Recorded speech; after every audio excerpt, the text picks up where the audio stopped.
All right. Good afternoon, Radio Panini. Good afternoon, Sauna Radio. Good afternoon. Good afternoon. First edition of Signal Swap, our new project trying to connect online radios from across the globe and bring them under the same roof, or like under the same digital roof at least. Broadcasting live from Copenhagen. Today we got Sauna Radio in the studio, in our little studio, not so little. But yeah, like welcome guys. So excited to have you here. Happy to be here. Thanks for the invitation. Nice. Yeah, so we're broadcasting live. I mean, at least we should be broadcasting live, both on Radio Panini and Sauna Radio right now. And yeah, it's been a pretty spontaneous project. It came together quite quickly, right? Yes. Nice. And so yeah, I'm Francesco from Radio Panini, and we got Abstraction from Sauna Radio and Sean Fender from representing also Sauna Radio, coming down from Stockholm. Do you want to introduce yourself a little bit? Yes, so I'm Harold Bouet, Abstraction and founder of Sauna Radio. And I'm Sean, and I don't know what to say. My position is like little helper, little runner, little help starting up thing kinda. And yeah, like we started Sauna Radio in June, and it's been a amazing journey so far. You started in June this year. Yeah, for exactly. And Yeah. so we're turning one in like the summer now, and it's been so nice, like working with like radio, especially. I think you can agree. Like in the Scandinavian countries are so nice because there's room to have it. You know, there's a certain like space to occupy, and it's been super great to have it. Yeah, totally. And yes, so how it started is also me being also new in Stockholm. I moved in Stockholm from Marseille 2 years ago, and I've always been a big fan of community radios. I played in a lot of different ones, including Panini in the early days, and I was always happy to also in this experience understanding how it works, and having played also a lot at kiosk radio, playing at Rins in Paris, and a lot of different ones. And when I moved in Stockholm and talked to a lot of producer, DJs, and artists, they were all saying like there was a big need of having a community radio because there was no such thing existing at the time. So the idea was to play around the cliche of the sauna, and having some kind of fake background. Building a cabin was the main idea, and something that when you look at it, you can picture yourself being in a Scandinavian place, and having a bit of fun around this. You turn on the sauna during winter at least. And actually, it's not a real one, but so we when we started in the summer location that we have, that is in a place called Eden, which has a real sauna just next to our place, which is also why we moved in here, so we could see like people walking and getting into that actual sauna in the background, so that, and going also to swim in the lake, so that gave like an extra feeling of that summer vibe. And inside of the fake sauna, it was super hot. It was so hot because it was like a cabin, and when it's like around 30 degrees, it gets like a super extremely greenhouse effect. Exactly. And so step by step, we kept on starting as more as a weekly radio on Saturdays as well, right? Like every Saturday from 12 to 7 p.m. So same concept, having like 1 hour live DJs talk, and trying also to represent the independent artist and trying to be open to everything that is non-commercial, basically. Makes sense, yeah. But you started in summer and you started in this location. It was like open air, right? Correct me if I'm wrong. Like, I mean, the studio is covered, but like the location was. It's kind of open area, yes. So it's like people can attend the shows. It's like you have like a bar, a sauna, and it's like a really like a summer place. This is why we had to move, and we have a winter location. So we moved with the truck, the full cabin, to bring it to Slaktusområdet, which is a place where there are a couple of famous locations in Stockholm, as Follan and Hosoi, which is the place where we've been since October, and that is a very well-respected place also for a great festival that they organize in August. And so since October, we kept on doing that weekly radio, and we finished last year with a fundraiser for Palestine, and raising our first compilation, starting also as a label, which is also one of the project that is also one of something that, it's something that we're aiming for, to be also helping to promote the young artists that are based in Stockholm, but also promoting as a radio, as a media, but also as a label, which is something that connects, I feel. And so I want to say something on this as well, where I feel like Sweden, like I feel you guys have it a little bit better with just like time-wise with the clubs and everything, and like sound and stuff, but like Sweden's laws are so rigid in this way. So it's hard for also new like DJs and producers to find a space, just because it's so limited spots of DJing and being seen and visible and stuff. So Sauna Radio became like also a thing, I think, where it was like we have so many good DJs but not enough space to like host all of them in the town. Makes sense. Right now Copenhagen is, we also have a lot of DJs, but I was just thinking about it, like, I mean, it's a thought that I've been evaluating for a long time, but like the scene has never been so varied also in terms of demand, in terms of like supply of clubs. Exactly, and, like, very varied, and there's a lot of, like, everyone has somewhat of a chance to actually grow here. Yeah, I think. for sure. And also like historically Scandinavian countries being like so prominent in like producing and stuff, it's like so good that stuff like this is starting to like show up, you know, like you can come and play whatever you want for 1 hour and like showcase your talent and stuff. So it's been super fun also to see, like, for someone who plays a lot in Stockholm, to see DJs that I have never heard or seen of, and see them play like phenomenally, like really well, and be like, oh shit, like there's actually so many good people here in the scene, and it makes you like inspired and happy, you know. So I had the same experience last night. There was a couple of people that played here, and especially DJ S, this last guy that played at the end, Danish guy, pretty shy guy, didn't want to have the camera on, or like we had to find some way to blur him out, and then he just played a banging set. And apparently it's a Danish guy, has been playing for a long time, but I actually, maybe it's just out of ignorance, I'd never seen him on a lineup, or it was the first time I heard him play, and I was like very, very impressed. And this is after 2 years. I did 1,000 bookings last year, me and my team, like between Jolene and more than 1,000 bookings. And still, to this point, I still get surprised from time to time from talent based in Copenhagen. So it's pretty cool. And also for the radio arriving as a foreigner or a French artist, it was important for me also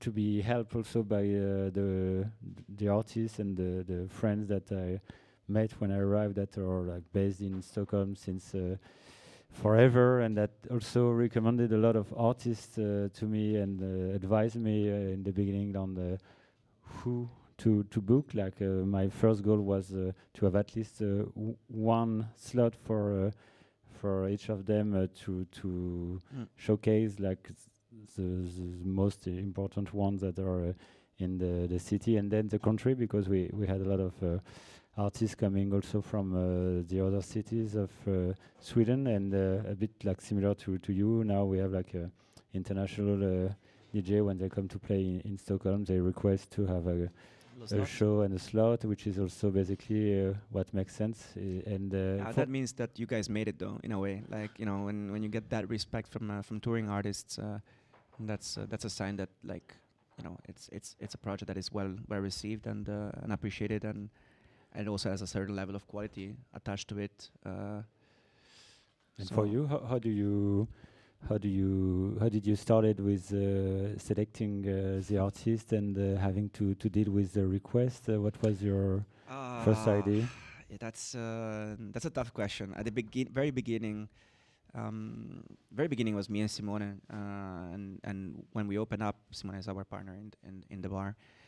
He's not here today, but when we first started, I actually was pretty scared about if we would actually be able to sustain that level of quantity of shows, and then it turned out to be a completely unreasonable fear, because a little bit because maybe we just did a good job at the beginning and people were like, okay, this is actually something I want to be associated with, and like it makes sense and there is a good vibe and the quality is good of the shows, or whatever. This you need to ask the artist why they chose to actually perform. But at the same time, like it actually picked up pretty quick. And I mean, there was never, like, it's something in terms of curation, something very similar to what you said. There was not a strict focus on specific genres. I knew that I didn't want to have it only DJ sets. I wanted to have like more varied program with also like panel talks or like interviews, or like also shows, more classic radiophonic shows, not like classic DJ mix. That is still a work in progress. I think like most of our what I call inbound, what we call inbound in the team. Actually, I'm not alone in the booking team anymore. We're like 5-6 people. Plus we have also curators like you guys coming sometimes, or like Carlo, who's gonna play next, is also part of our booking team. He curates from now and then, every now and then, like a full day program, and we're doing it more and more. But yeah, it's just about giving representation. So like, and also give space to the people that actually contribute to this community and that show up. We get a disproportionate amount, unfortunately, of like hard dance genres, which I think is a trend that every city is experiencing right now. It's like a global phenomenon of like very, very hard music, which can work from every now and then. Depends a lot on the setting, but we are also hosted in a club, like as you know, like we're operating from Jolene. Before, when we started, we were operating from Bagan, which is like another club, like right next to it. Yeah, because like I wanted to ask about that as well, because like since the Sauna is more like, it's a very like singular entity. It's like we have our little thing outside, and it's like a separate club. I would say it doesn't impose the problem of like it doesn't fit the vibe of the venue. Like how is that for you? Have you like, do you curate in a way where you think about like time slots of like, oh, I know this person plays trance, so they're going to be later, or like how do you manage that? Yeah, and also because for us, we treat it very much as a radio bar during the afternoon. So I really try to have a focus on like try to keep things a little bit more chill and something a little bit more. That's why panel talks and like something that is not just like come here and expect to dance. And also that's been a little bit of a problem that we experienced, that people associated a lot Radio Panini with events. When are you having your next event? And yeah, we also do events, but ultimately is a radio bar. Yeah. So you don't want to always have like this super high energy, super high volume expectation that you come here and you need to dance, and because it's not only what we are. We can turn that into that later in the evening, but yeah, it's a very good question. I mean, just to give a little bit of context maybe for your listeners, we started 2 years ago in Bagen, was a club also owned by the same owners of Jolene, historic venue in Copenhagen, Meatpacking district, both Jolene and Bagen. Bagen has a profile that is a little bit more open to different stuff, like they come from a urban background, they have a lot of bass, they're very, very big for the current UK garage and DK garage, as they call it, scene. A lot of like bass music, more also left field. Jolene is definitely more like of a classic queer, from queer-based house and techno venue. Like I would associate it like as a little panorama bar. Just if we had to hyperbolically um, give a parallel. So when we started the back end, we were a little bit more flexible and we could do like play a little bit more with genres. Then we started doing Saturdays at back end and Fridays at Jolene around 1 year ago in January last year. Right. Actually, maybe this weekend last year. We moved to Fridays here. And here, like, we were trying to focus a little bit more on the warm, housey vibes here, and then leave the more experimental, bassy, and techno and trance to Bakken. Now that we moved everything here, I'm also the booker of Jolene, so that helps a bit. But there is definitely a lot of work to do in coordinating, especially with the team that maybe don't know what's happening necessarily every night at Jolene. There's a lot of back and forth and communication about how do we align and how do we make this lineup make sense, because it's a beautiful challenge also to have that opportunity to streamline and to create a full day night experience for the guests that come here maybe at 8 and 9 and then they want to stay for the club night. Maybe they don't want to have these peaks and valleys like that are too big. Yeah, because like there was one thing I thought about when you were talking about this now. It's like you're talking about like you're in like a queer space. Like I obviously need to ask, like, how has that been like booking? Like I'm also queer, and if I book someone, I always try to like think from that angle because I'm from this community. But like, how has it been? Has it been like a clash where you feel like some bookings have made it like not met like the culture has like had a crash there or something, you know, where it's like you book someone for a queer space and like the vibe is inherently not. I mean, when I maybe I overemphasize the queer aspect of Jolene. Okay. It has a queer history right now. Okay, it's more open. Right. We're definitely like try to uphold to our safer space values as much as possible. Yeah. But that's a bigger topic about like how the scene changed, especially in this area. Right. Meatpacking used to be like a very underground area, like maybe like up until I would say until COVID time, maybe a little bit even a bit longer. Now it's a little bit more gentrified, a little bit there is more influx from the mainstream, so it's very hard these days to keep like obviously to keep true it to like that, for sure. Yeah. But it's still like nice because I feel like watching your like programs, it also like has a lot of like queerness to it.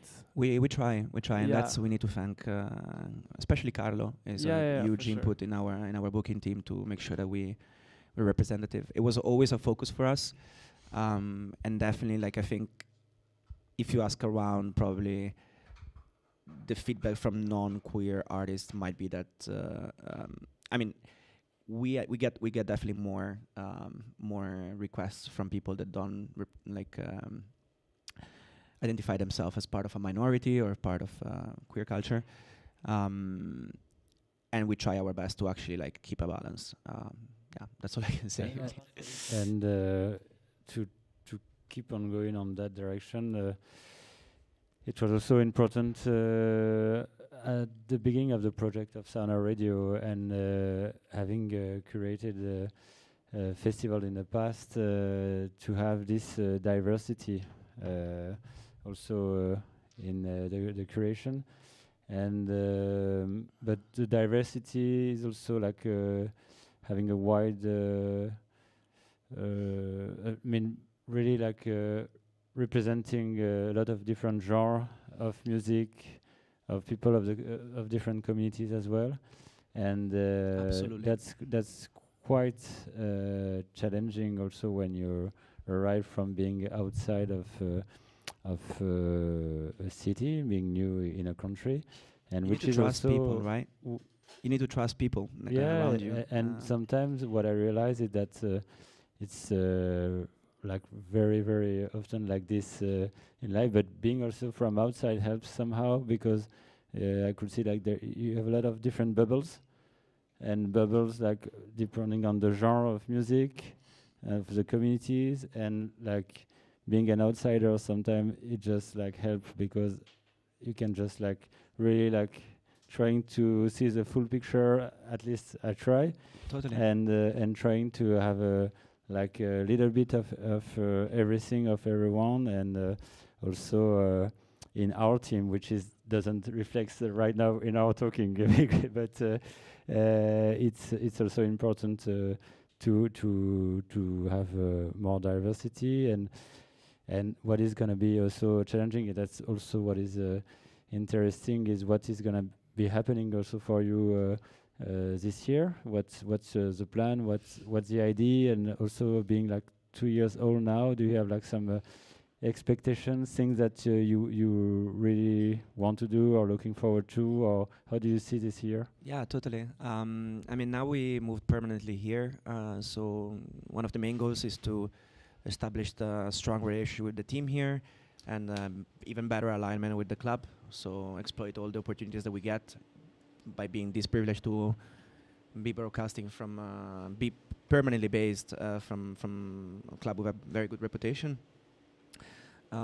There's a lot of benefits with it. So one of them is that we are one of the few radios that actually have the opportunity to book artists, come in, like book other radios. So that's why I wanted to start Signal Swap, because it will be a missed opportunity if we did not try to connect with you guys and other radios that radio heads that we are in our network. We're focusing more on also like on a big goal is which is very relating to your point about like being able to represent different communities, because that's actually our main idea of diversity and what we want to achieve. We did very well in the first year. I think in the last maybe 6 months to 9 months, we lost a bit of touch with some artists and some communities that made Radio Panini what it is in the first year. So we're trying to go back to that. We're doing a big overhaul of our booking team. We're trying to change how we work internally so that we can capture more of this diversity and bring it back into Radio Panini. Because that's a thing that's the beauty of community radios. That's what we do. It's like we bring together different bubbles in a space. And here you can do it online, but here you can do it also in real life. And some days you get all the urban hip hop R&B scene, and then afterwards maybe they merge into like the more global bass or like the more like house queer scene. All in the same program, they get to meet each other, and that cross-pollination of ideas potentially, it's what actually makes scenes evolve and get more tight. Yeah, because for sure, like I think that as well, like being in like the queer, I don't know what to call it. I call it like lesbian tech house, you know, just like I'm like hanging out with people who play that kind of music and stuff, and then it's been so nice to like have Sauna Radio as well, because like we get to meet so many good DJs that I would never have met, just because it can be very bubbly and clicky in a way. So I for sure like second your statement on that it's like so refreshing also to have a space where like literally everyone is playing, you know. It can be a night of, I feel like especially for Sauna Radio, it's been very mixed some days, where it's like it starts off with like reggae vinyl, and then it's like tech house, and then it's trance, and then it's like, I don't know, like 70s soul. It can be so much different genres, and like it also, it's so corny and cheesy, but it's like the joy of music, you know, where it's like everybody can have a space, and it's like equally nice to listen to. So yeah, and also it fosters curiosity. That's what I want to at least believe, that sometimes, you know, like people get here and maybe they're disappointed by the music. There is not what they expected. But then for every person that feels like that, there is someone else that actually gets surprised and is like, oh, this actually sounds pretty cool, and oh, look at these people are having fun to this music, so they become curious, and that I think that breaks barriers. And also to talk about what's coming next, and also being like a very new baby in the game of the radio communities. I feel like to me the inspiration has always been from the big brother, which or the father, I don't know, but they are not that old.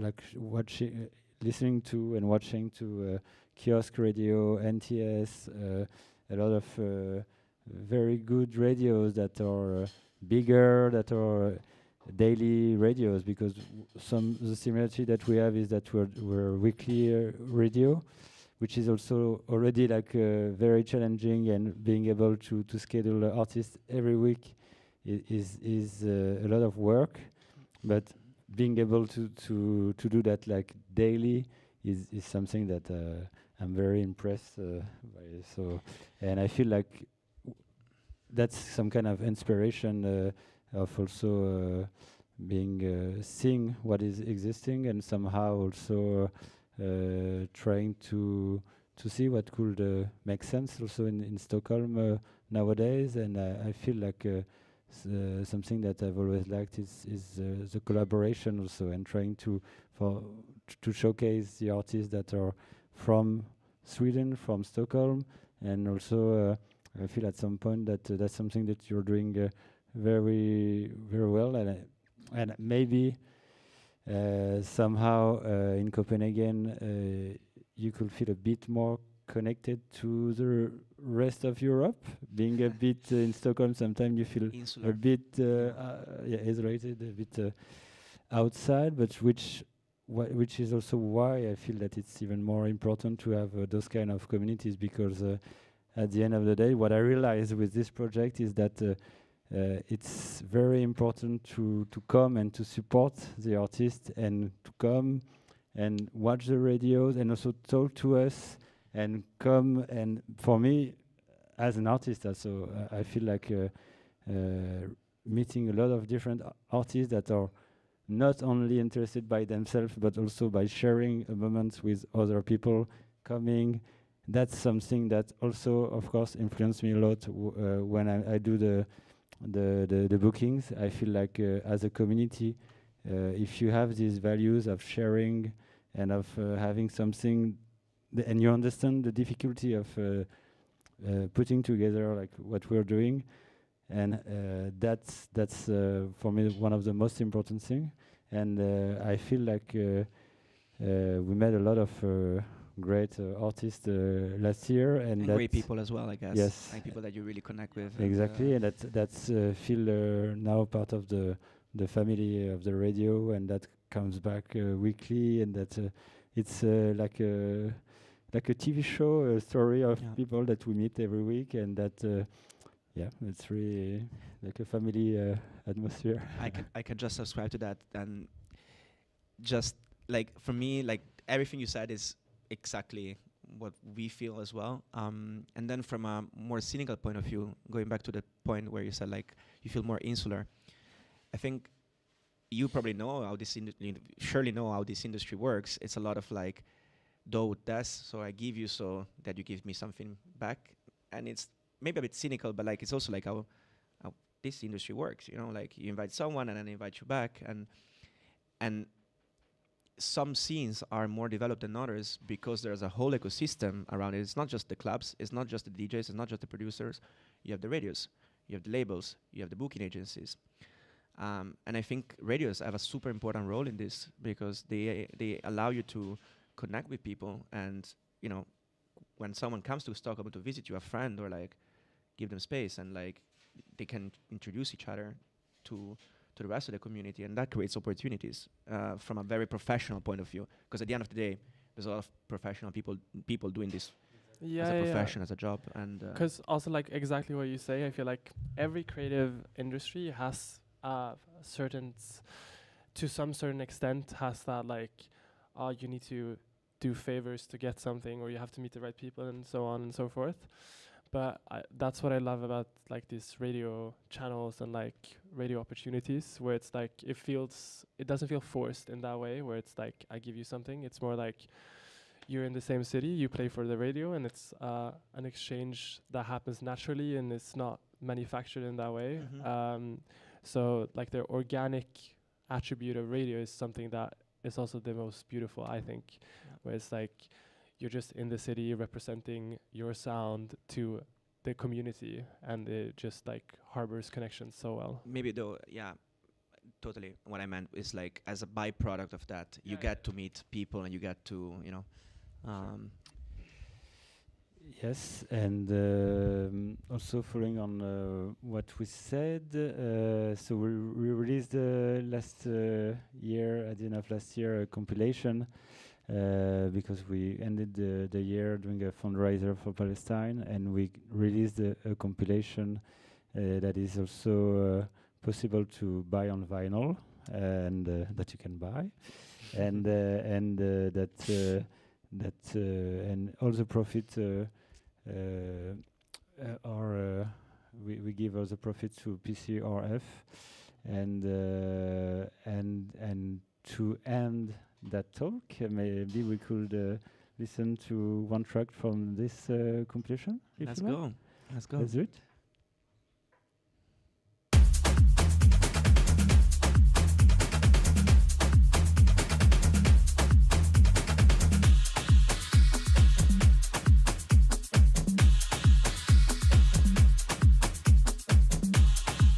This is Sean Fender, Sauna Radio, compilation, Secret Society.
So yeah, that was one song of the compilation. I think you should just buy the whole one. It's really good. It's really nice. It goes to a good cause.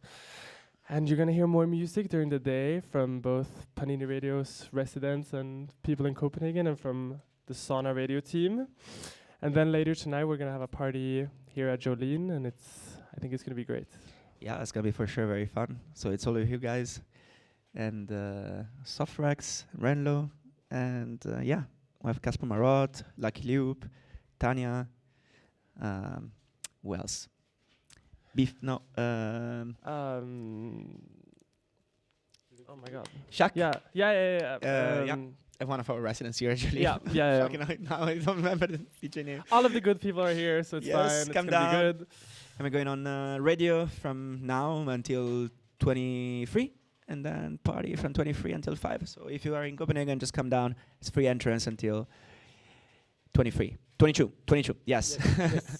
Bye bye. Bye bye.